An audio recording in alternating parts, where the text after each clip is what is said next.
खामोश वाकयात में नए आने वाले दोस्तों से गुजारिश है कि चैनल को ज़रूर सब्सक्राइब कर दें और बेल आइकन पर ज़रूर क्लिक करें ताकि हर नई आने वाली वीडियो का नोटिफिकेशन आपको बर वक्त मिल सके। तो चलते हैं आज के एपिसोड की जानिब। हमेशा मुझसे लड़ते रहे कि मैं तुम्हारी बात नहीं मानती, तुम्हारे पास नहीं आती, और अब जब आई हूं तो ऐसे बेगाने होकर पड़े हो उठकर बात क्यों नहीं करते। अनायत उसके सराहने बैठी उससे शिकवे कर रही थी। पता नहीं वो सुन भी रहा था कि नहीं। वो बार बार उसे वापस आने को कहता था लेकिन अनायत इनकार करके मायूस कर देती थी। और अब जब आई तो तरस गई कि वो आंखें खोले, उसे देखे, उससे बात करे। उसकी आंखें मुसलसल रोने से सुर्ख हो गई थी। एक तो शाहज़ेन की हालत और दूसरे ऐना की गुमशुदगी। हालांकि उसे खुदा पर पूरा यकीन था कि वो उन दोनों की हिफाजत करेगा। दर्द इंसान को दुनिया से दूर और खुदा के करीब कर देता है। इस यकीन कामिल की बदौलत के शिफा और जज़ा तो उसके हाथ है। जिंदगी की तलखियों ने अनायत को भी अपने रब के करीब कर दिया था और उसकी दिन रात की दुआओं में उसके अपनों की खुशियां और सलामती की तमन्नाएं शामिल थीं। अपने लिए बस उस जहन्नम से आज़ादी और जिंदगी से निजात ही मांगती थी। जब कभी गम हद से बढ़ जाए तब मेरी तरफ देखो ज़ैन, ऐसे भी कोई नाराज होता है क्या? उसने शाहज़ेन की पेशानी पर बिखरे बालों को उंगलियों से पीछे करते हुए भीगी आवाज में पुकारा। दिल कर रहा है आज तुमसे ढेर सारी बातें करूं, पिछले इन सालों के सारे दुख सुनाऊं तुम्हें, तुम्हारा जो दिल दुखाया उसकी माफी मांगू, तुम्हें जो इतना सताया उसकी वजह बताऊं। आज तक जिंदगी को बोझ समझती रही लेकिन अब दिल कर रहा है कि मैं जीऊं, उस जहन्नुम को छोड़कर अपने भाई के लिए जीऊं, जिसे मरने जीने से फर्क पड़ता है उसके लिए जीऊं। उसके घने बालों में धीरे धीरे उंगलियां चलाती उसकी बंद आंखों को देखे जा रही थी। फिर उससे नजरें हटाकर करीब ही खुली खिड़की से आसमान को देखने लगी। आज की रात बहुत अजीब है शाहज़ेन। आज ये रात का अंधेरा खौफनाक नहीं लग रहा। किसी के आ जाने का डर नहीं, कुछ खो जाने का खदशा नहीं, अपनी जिंदगी के गम नहीं सता रहे, न मजबूरियों पर रोना आ रहा है। उसकी पुरसोच आवाज में बेहद थकान थी। सालों बाद वो उस घुटन से निकल कर आई थी लेकिन लग रहा था जैसे बहुत देर कर दी। उस रात की स्याही में अजीब सा सरूर है, जैसे हमें दुनिया से बेगाना कर देगी। ऐसा लग रहा है ये अपने साथ बहुत कुछ ले जाएगी, शायद मेरे तुम्हारे सब गम ही ले जाए। वो आसमान की तारीकी को देखती खोए खोए लहजे में बोलकर फीका सा मुस्कुराई। मेरे गम तो लेकिन मेरे साथ ही खत्म होंगे, ये तो रूह से जुड़ चुके हैं, लेकिन देखना तुम्हारी जिंदगी में रोशनी जरूर होगी। वो कुर्ब से कहती उसकी तरफ देखने लगी तो महसूस किया जैसे शाह ने उसे देखते देखते अचानक आंखें बंद कर ली हैं। वो हंस दी। मैं जानती हूँ तुम जाग रहे हो, अब ये सोने की एक्टिंग बंद करो। बचपन की तरह आज भी तुम्हारी चोरी पकड़ ली मैंने, बिल्कुल भी अच्छी एक्टिंग नहीं करते तुम। वो रोते रोते हंसती बिलाशुबा बेहद खूबसूरत लग रही थी। शाहज़ेन ने बोझल आंखें खोलकर एक लम्हे को उसे देखा और मुंह फेर कर दूसरी तरफ कर दिया। वो तड़प कर रह गई। ऐसे तो ना करो, ऐसे मुंह तो ना फेरो। क्या इतनी नफरत हो गई अपनी बहन से कि शक्ल भी नहीं देखोगे? वो सिसकती हुई बोली लेकिन शाहज़ेन ने उसकी जानिब नहीं देखा। अगर ऐसे करोगे तो मैं चली जाऊंगी, फिर मत कहना कि मैं तुमसे प्यार नहीं करती, तुम्हारी बात नहीं मानती। वो रूठते हुए बोली लेकिन शाहज़ेन की नजरें दूसरी तरफ ही थीं।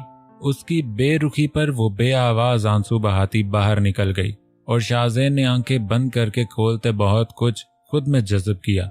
उसकी अपनी नाराजगी थी और वो हक पर भी था, लेकिन अपनी नाराजगी में मन चाहे लम्हे से मुंह फेर लेना कभी कभी जिंदगी भर की एक खलिश को जन्म देता है। अनायत हॉस्पिटल के लॉन में आकर खुली फिजा में सांसें लेती अपनी घुटन को कम करने लगी, जबकि उसकी नजरें अबैना की तलाश में भटकी।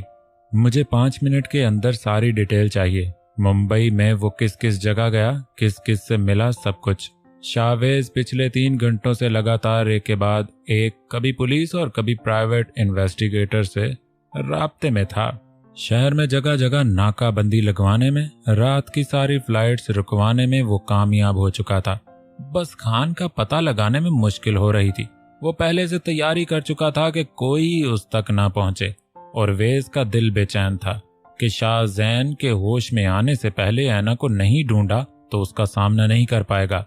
उसकी हिफाजत की जिम्मेदारी उठाने की बात कर रहा था और अपने भाई के पीछे चंद घंटे भी उसने महफूज नहीं रख सका।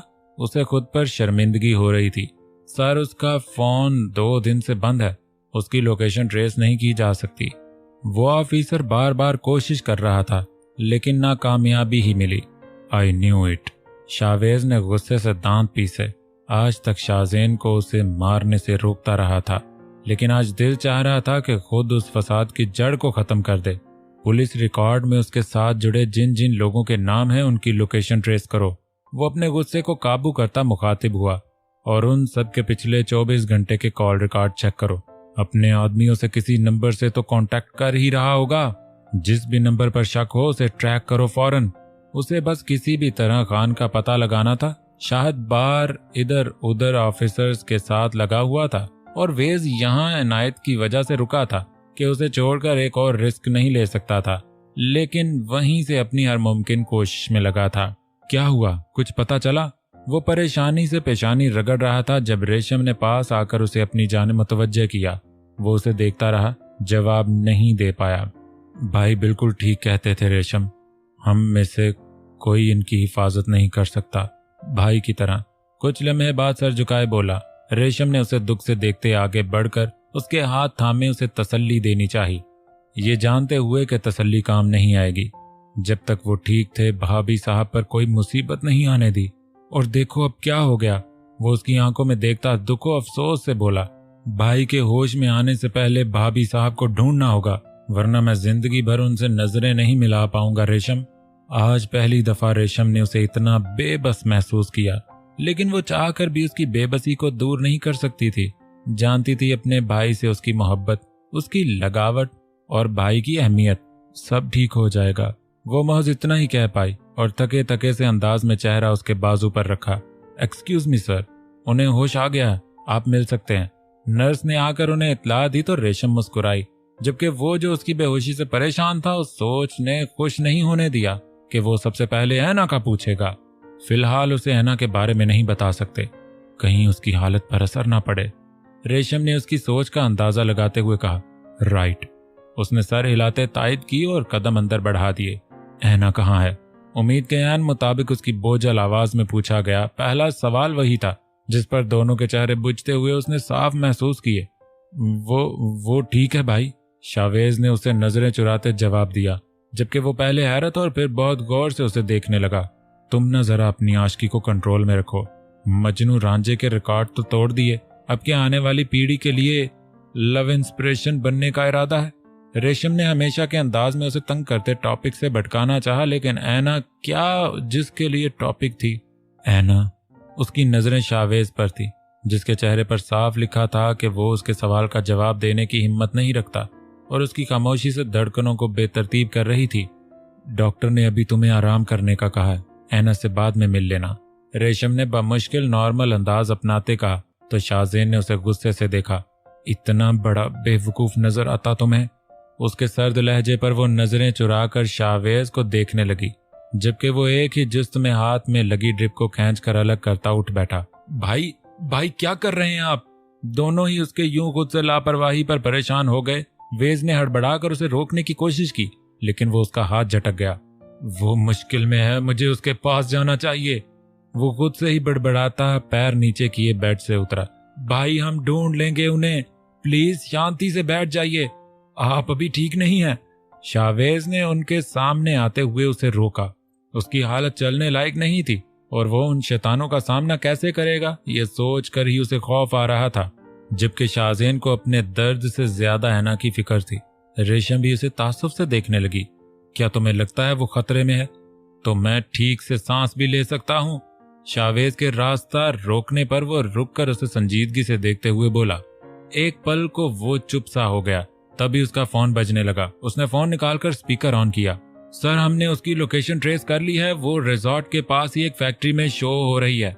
स्पीकर में ऑफिसर की आवाज गूंजी और उसने फैक्ट्री का नाम और पता बताया। दोनों जब मोबाइल की तरफ मतवज्जा थे, एक पल को एक दूसरे को देखा और फिर शाहजेन ने पलट कर कदम बाहर की तरफ बढ़ा दिए। भाई प्लीज रुक जाइए, मुझ पर भरोसा करें, मैं भाभी साहब को सही सलामत वापस ले आऊंगा। वो तेज तेज कदम बढ़ा रहा था और वेज उसके पीछे भागता उसे रोकने की हर मुमकिन कोशिश कर रहा था। सब लोग हैरत से जैन को देख रहे थे, जो आसमानी कलर के मरीजों वाले कपड़ों में अपनी जान से लापरवाह चला जा रहा था। कदमों में मामूली सी लड़खड़ाहट थी, चेहरे पर दुनिया भर की सख्ती और इज़्तिराब, सुर्ख आंखों में हद दर्जा जुनून, कलाई पर फैलते खून के निशान और बिखरे बालों से वो कोई दीवाना मालूम हो रहा था। वो बिना सुने कहे आगे बढ़ता चला गया, जबकि अंदर आती अनायत दोनों को यूं देखकर जैन को इस हालत में देखकर घबरा गई। ये सब क्या हो रहा है जैन? वेज! वो खौफजदा होकर उसे और वेज को देखने लगी। शाहजैन उसे मुकम्मल नजरअंदाज लिए साइड से निकल गया। कहाँ जा रहे हो तुम? वेज, रुक जाओ, उसने जैन को कहते वेज का रास्ता रोका। भाई मेरी बात नहीं सुन रहे, उनकी हालत ठीक नहीं, वो इस हालत में खान का मुकाबला नहीं कर पाएंगे, मुझे उन्हें रोकना होगा। वो उसे अस्पताल से बाहर निकलता देखकर परेशानी से बोला। मैं भी चलूंगी तुम्हारे साथ, अनायत ने कहते उसका हाथ पकड़ा और वेज बिना कुछ कहे बाहर चल दिया। उसे किसी भी सूरत शाहजैन को रोकना था। क्या मतलब कि जाना मुमकिन नहीं? हमें अभी के अभी यहां से निकलना है। खान की दाढ़ पर बाहर खड़े कुछ आदमी भी अंदर आ गए, जबकि उसका खास आदमी एक लम्हे को घबरा गया। खान बाहर निकलना खतरे से खाली नहीं, सारे रास्ते बंद किए जा चुके हैं, एक एक कार की चेकिंग हो रही है, अगर हम यहाँ से निकले तो बुरे फंसेंगे। उसने समझाने की कोशिश की, लेकिन खान के सर पर जुनून सवार था। उसे किसी भी हालत में हार नहीं माननी थी। उसके लिए इतने पापड़ बेले थे, अब पीछे कैसे हट सकता था? मैं कुछ नहीं जानता, मुझे यहाँ से निकलना है किसी भी कीमत पर, सुना तुमने? वो फिर से चिल्लाया। खान, हम जंगल वाले रास्ते से निकल सकते हैं, पीछे खड़े एक आदमी ने सलाह दी तो खान ने जताने वाले अंदाज में पाशा को देखा। वो सर हिलाता बाहर चला गया और सबके सब आदमी भी। ये बज़ाहिर तो एक बंद फैक्ट्री थी, लेकिन असल में उनके खुफिया कामों का मरकज था, जहां से हथियारों और नशे की स्मगलिंग वगैरह की जाती थी। वहां उसके बहुत सारे आदमी और असलहा का जखीरा था, ताकि अगर कोई मुश्किल आए तो वो मुकाबला करके वहां से निकल सके। अपने आदमी को सारा सामान गाड़ियों में रखने का हुक्म देता वो ऐना के पास आया, जो कुर्सी पर बेहोश पड़ी थी। एक तो सारा दिन का रोना और फिर उस जगह पर केमिकल की अजीब सी बदबू ने उसे आवाज से बेगाना कर दिया था। उसकी दोनों कलाइयां कुर्सी से बंधी हुई थीं। दुपट्टा जाने कहाँ रह गया था, बाल आधे चेहरे पर बिखरे थे। खान ने पानी की बोतल खोलकर उसके मुंह पर पानी फेंका। वो हड़बड़ाकर सीधी हुई और बेतरतीब सांसें लेने लगी। धुंधलाता मंजर साफ हुआ तो खान का चेहरा देखकर सब याद करते हुए उसका दिल खौफ से लरजने लगा और मन शाहजैन को पुकारने लगा। इंतजार की घड़ियां खत्म हुई मेरी जान, अब तुम और मैं इस शहर, इस मुल्क से बहुत दूर जा रहे हैं, जहां ना शाहजैन होगा ना शाहजैन का साया। वो चेहरे पर मकरूह मुस्कुराहट सजाए बोला। उसके भीगे चेहरे और बालों को देखने लगा और हाथ बढ़ाकर बाल चेहरे से हटाए। ऐना ने नफरत से चेहरा झटका। मैं शाहजैन को कभी समझ नहीं पाई और जितना समझा गलत ही समझा, वो उसे देखती बोझल आवाज में कहने लगी, जबकि खान मुस्कुराता उसे सुन रहा था। लेकिन एक बात पर तो दिलो जान से यकीन रखती हूँ कि वो मुझ पर कभी आंच नहीं आने देगा। उसने जिस यकीन से कहा उसकी कमजोर आवाज में भी बेहद पुख्तगी थी, जिस पर खान की मुस्कुराहट मादूम हो गई। उसकी मोहब्बत में इतनी शिद्दत है कि तुम जैसे शैतान को कामयाब करके अल्लाह उसे कभी रुसवा नहीं होने देगा। वो ऐना नहीं कोई और लगी जो जवाब देना जानती हो, जो सामने वाले से अल्फाज छीन ना जानती हो। ये बातें और यकीन अगर जलाकर राख न कर दिया तो मेरा नाम दिलावर खान नहीं। जिसकी मोहब्बत का दम भर रही हो उसका नाम तुम्हारे दिलो दिमाग से मिटा दूंगा मैं। उसने गुस्से से उसकी आंखों में देखते कहा।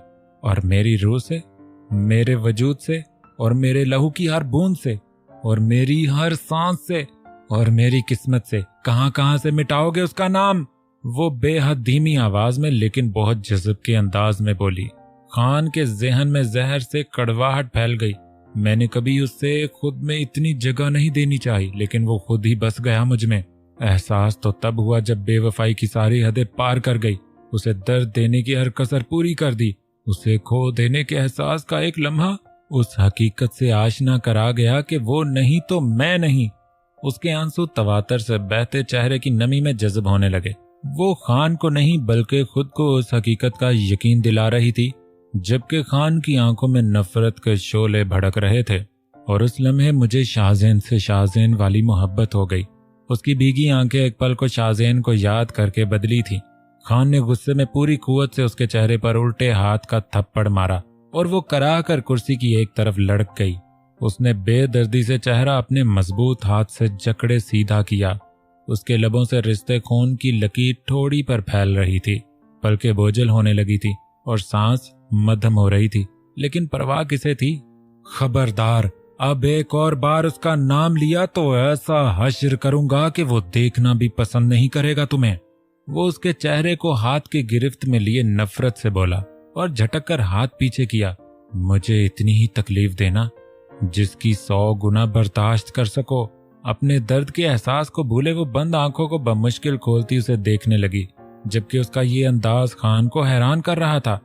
वो हमेशा कहता है कि मोहब्बत के मामले में मैं पागल हूँ, खुद पर कंट्रोल नहीं रख पाता। उसका मुस्कुराता लहजा खान के तन बदन में आग लगा गया। उसने हर चीज को लानत बेचते सबसे पहले ऐना को सजा देने की सोची और हाथ बढ़ाकर उसके गले को दबाता उसके पहले ही उसका आदमी भागता हुआ आया। खान, पुलिस पुलिस यहाँ पहुंच गई है, फैक्ट्री को घेर लिया है उन्होंने। वो घबराया हुआ सा बोला। खान ने उसे देखा और फिर ऐना को, जिसके चेहरे पर सिर्फ दर्द था, कोई मुस्कुराहट, कोई खुशी, कोई तंज नहीं, जैसे उसने सुना ही ना हो। मुझे शाहजैन मलिक की लाश चाहिए पाशा, किसी भी हाल में, खान ने दाढ़ते हुए कहा। अब ऐना को पाने से ज्यादा शाहजैन को खत्म करने का जुनून सर चढ़ा था। सवाल अना और गैरत पर आ गया था, जिसके आगे शायद मर्दों को कुछ नजर नहीं आता और खान जैसों को तो हरगिज नहीं। पाशा वहां से चला गया। वो लोग खुफिया रास्ते से जंगल में गायब हो सकते थे, लेकिन जब खान ने मुकाबले का ऐलान कर दिया था तो उसका हुक्म मानना ही था। और अब वो अपने आदमी को इशारे करता खान की फौज को मुकाबले के लिए तैयार कर रहा था। जबकि इस बात पर ऐना ने खौफजदा होकर खान को देखा। वो जानती थी कि जैन जरूर आएगा, एक और कर्ज चढ़ेगा उसकी मोहब्बत का, एक और बार वो अपनी तकलीफ को भूले उसकी हिफाजत करेगा, उसके पछतावे की खाई को और गहरा कर देगा। लेकिन खान की बात पर उसका दिल धड़कना भूला कि अगर उसे कुछ हो गया तो वो जान देकर भी अजाला नहीं कर पाएगी। खान ने हारना नहीं सीखा। आज वो यहां से जिंदा नहीं जाएगा, उसका किस्सा खत्म होकर रहेगा। शाहजैन मलिक की कहानी और मोहब्बत का दी एंड समझ लो। उसके देखने पर खान ने जताते हुए कहा और अपनी बंदूक निकालकर उसकी पेशानी पर रखी। तुम्हारे लिए आ रहा है ना वो, तुम्हें ही खत्म कर दूंगा। तो वो सर्द अंदाज में कहते उसे कांपने पर मजबूर कर गया। लेकिन तुम्हें पहले मार दूंगा तो तुम उसकी मौत का नजारा कैसे देखोगी? अचानक बंदूक हटाकर बोला और हंसने लगा। शाहजैन की मौत का जश्न भी तो मनाना है, वो मकरू लहजे में कहते उसकी तरफ झुका और उसके करीब होते देखकर ऐना ने कराह कर आंखें मीच ली। लेकिन इसके पहले कि वो अपने गंदे इरादे पर अमल करता, जब अचानक ही उसकी कुर्सी को किसी ने इस कदर जोर से लात मारी कि वो कुर्सी समेत 5-7 फुट दूर जाकर गिरा। शाहजैन को देखकर उसकी आंखें हैरत से फैल गईं और ऐना ने उसे देखा तो बेजान वजूद में जान महसूस हुई। बैक वक्त कई एहसासों ने जगह बनाई, जबकि दर्द के एहसास ने जैन को अपने सीने पे हाथ रखने पर मजबूर किया था। जितनी कुव्वत से उसने खान पर वार किया था, उसका असर उसके जख्मी वजूद पर भी पड़ा था और उसकी आसमानी रंग की शर्ट पर खून के निशान फैलने लगे। इतने आदमियों के होते उसका इतनी आसानी से खान तक पहुंचना हैरान कुन था। लेकिन शाहवेज जो था उसका साथी, उसका भाई, जो उसकी हर मुश्किल को आसान करने में बड़ा किरदार अदा करता था, उसके करीब बढ़ने वाले हर हाथ को रोक दिया गया था। वेज और उसके गार्ड्स के साथ पुलिस फोर्स भी अंदर घुसकर एक एक गुंडे को पकड़े गिरफ्तार कर रही थी। अफरा तफरी को देखते शाह ने बहुत मुश्किल से अनायत को अंदर जाने से रोका हुआ था। वो गाड़ी में ही बैठी बस अल्लाह से दुआएं कर रही थी और अंदर जाने की कोशिश कर रही थी। खान उठकर संभलता उसके पहले ही उसने आगे बढ़ते उसे उठाया और एक के बाद एक उसके मुंह पर इतने मुक्के रसीद किए कि वो निढाल हो गया। उसकी ताकत बस अपने आदमियों के दम से थी और इस वक्त उसे बचाने वाले कोई नहीं थे। ऐना परेशान होकर उसे देख रही थी, क्योंकि उसकी सुर्ख होती शर्ट से अंदाजा हो रहा था कि उसके जख्म ताजा हो रहे हैं और ये बेहद खतरनाक है। वो उसे पुकार रही थी, लेकिन उसकी आवाज शाहजैन की समातों तक पहुंचती तो सुनता ना। उसे तो सिर्फ सामने अपनी जिंदगी का काल नजर आ रहा था जिसे खत्म करना था। मैंने तुझसे कहा था ना, जिस दिन जवाब देने पर आया एक एक लम्हे का हिसाब लूंगा। वो उसकी गर्दन को बाजू में जकड़े उसके कान में जहर घोल रहा था। सांस रुकने से खान की आंखें बाहर आने को थी, उसका दम निकलने को था कि शाहजैन ने बाजू हटाकर उसे आजाद किया, क्योंकि इतनी आसान मौत नहीं देनी थी उसे। खान हामता हुआ जोर जोर से खांसने लगा और हाथ उठाया उसे मारने के लिए। शाहजैन ने दरमियान में ही उसका हाथ पकड़कर उसे सख्ती से मरोड़कर झटका दिया कि हड्डी चटकने और खान के चीखने की आवाज पर माहौल में खौफ सा छा गया। वो अपने टूटे हाथ को दूसरे से थामे बिलबिलाता पीछे हुआ। शाहजैन ने आगे बढ़कर उसको गर्दन से पकड़े उसे खींचता एक बड़े से कुंडे के करीब लाया, जिसमें नीले रंग का जाने केमिकल या पानी था। उसका सर उस कुंडे में डाले अंदर दबाया। सांस न आने पर वो फड़फड़ाने लगा, लेकिन शाहजैन की बेरहमी में जरा फर्क नहीं आया। खान का चेहरा झुलसने लगा। वो जो भी केमिकल था आग की तरह उसकी चमड़ी को जलाने लगा। उस पल उसे शाहजैन से बदला, ऐना के लिए हवस और दौलत का लालच सब भूल गया। बस अपनी मौत नजर आई। वो मौत के दर पर था और मौत का तसव्वुर हर हकीकत पर भारी है। इंसान अपनी मौत को तसव्वुर करके जिए तो बुराई से महफूज रहे, लेकिन अफसोस ख्वाहिशात नफ्स की कशिश नशे जैसी है, ना तो छूटती है, ना संभलती है, ना कम होती है। जब उसके हरकत करते वजूद की तवानाई दम तोड़ने लगी तो शाहजैन ने उसे बाहर निकाले पीछे फेंका। वो जमीन पर गिरा, बेदम होकर कांपने लगा। सांस तकरीबन लौट कर आई थी जिस्म में, जान ना के बराबर बाकी थी और चेहरा झुलस कर काला पड़ चुका था। शाहजैन! वो उसकी बची हुई सांसों को भी खत्म करने के इरादे से उसकी तरफ बढ़ता, उसके पहले ऐना की आवाज पर उसके कदम रुके और इस दौर में पहली दफा उसका ध्यान उसकी तरफ गया। वो खान को छोड़े ऐना के पास आया और उसके सामने जमीन पर बैठे बेबसा उसे देखने लगा। अब तक जिन आंखों में गुस्सा था, जुनून था, नफरत की आग दहक रही थी, उनमें बेपनाह दर्द सिमट आया। अपने जख्मों का दर्द इस कदर जानलेवा था कि हर सांस के उतार चढ़ाव के साथ टेसे उठ रही थी, लेकिन वो अपने लिए नहीं, उसके लिए तड़प रहा था। ऐना की हिचकियां बंद गईं। उसकी आंखों में देखना मुश्किल था, लेकिन वो खुद को रोक नहीं पाई। उसके चेहरे पर शर्मिंदगी, अफसोस, दुख और तशक्कुर था और आंखों में एक अज़्म था अपनी हर गलती बल्कि गुनाह का मदावा करने का। शाहजैन ने हाथ बढ़ा के उसके लबों के किनारे से बहती खून की सुर्ख लकीर को छुआ। उस लम्हे उसकी उंगलियों में लर्जिश हुई थी, जो ऐना ने साफ महसूस की थी। आंसू बर्दाश्त नहीं होते थे, फिर ये तो लहू था। उसकी आंख से आंसू निकलकर चेहरे में जज्ब हुआ, जो उसकी तकलीफ का गवाह था। सिर्फ उस लहू के लिए नहीं, उसकी आंख से निकले हर आंसू के लिए, उसके दिल में उठे हर दर्द के लिए, उस पर अजियत बनकर गुजरे हर लम्हे के लिए और उस शैतान की गलीज नजरों से खौफजदा होते दिल के लिए। ऐना ने आंखें बंद करके उसके लम्स की ठंडक को महसूस किया। शाहजैन ने पलकें झपक कर आंसू अंदर उतारते एक गहरी सांस ली और उसकी कलाइयों को रस्सी से आजाद करके उसकी दोनों कलाइयों को लबों से लगाए रखा। वो उसके झुके सर को देखने लगी। अब उसकी शिद्दतों पर दिल गहरी खाइयों में डूब रहा था। शाहजैन के आंसुओं की नमी उसकी हथेलियों में उतर रही थी और वो गुंग हो चुकी थी, आवाज जैसे कहीं खो गई हो। वो उस वक्त हर चीज से बेगाना होकर बेआवाज दर्द बहा रहा था। खान के बेजान वजूद में हरकत हुई और उसने पास पड़ी गन उठाकर कांपते हाथों से निशाना लगाया। उसके आवाज सलब हो चुके थे। उसे नहीं पता था वो किसे मारना चाहता है, बस शैतान की एक आखिरी चाल बाकी थी और वो यहाँ तो शाहजैन या ऐना किसी एक को निशाना बनाती। इस खामोश पर फसू फजा में गोली की आवाज ने वहशत भर दी और फिर शाहजैन की जिंदगी में वो लम्हा आया जो उसे 13 साल पीछे ले गया।